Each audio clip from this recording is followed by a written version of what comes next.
കടപ്പൂര് ദേവീക്ഷേത്രത്തിലെ ശ്രീമദ് ഭാഗവത സപ്താഹയജ്ഞത്തിന്റെ 6ാം ദിവസം കുചേലോപാഖ്യാനം പാരായണം ചെയ്തു. കുചേല സദ്ഗതിയെക്കുറിച്ച് യജ്ഞാചാര്യൻ സ്വാമി നിഗമാനന്ദ തീർത്ഥപാദർ പ്രഭാഷണം നടത്തി. വൈകിട്ട് നടന്ന കൃഷ്ണ കുചേല സംഗമം ദൃശ്യാവിഷ്കാരം ശ്രദ്ധേയമായി. മിഥുൻ ചന്ദ്രൻ ശ്രീകൃഷ്ണനായും മാഞ്ഞൂർ രവി കുചേലനായും ആർച്ച അനിൽ രുക്മിണിയുമായാണ് കൃഷ്ണ കുചേല സംഗമം അവതരിപ്പിച്ചത്.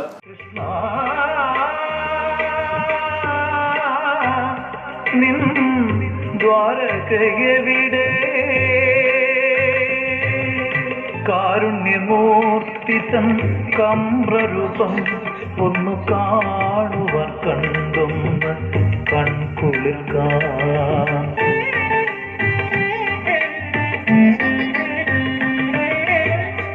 കാരുണ്യമൂർത്തിതൻ കമ്രരൂപം ഒന്നു കാണുവാൻ കണ്ടുന്ന കൺകുളിർക്കാൻ ജീവിതം കൊയ്തെത്തിയ ദുഃഖത്തിൻ പാഴവൻ കാണിക്ക വയ്ക്കാൻ. കുചേല കഥ തന്മയത്വത്തോടെ അവതരിപ്പിച്ച ദൃശ്യാവിഷ്കാരം കാണാൻ നിരവധി ഭക്തർ എത്തിയിരുന്നു.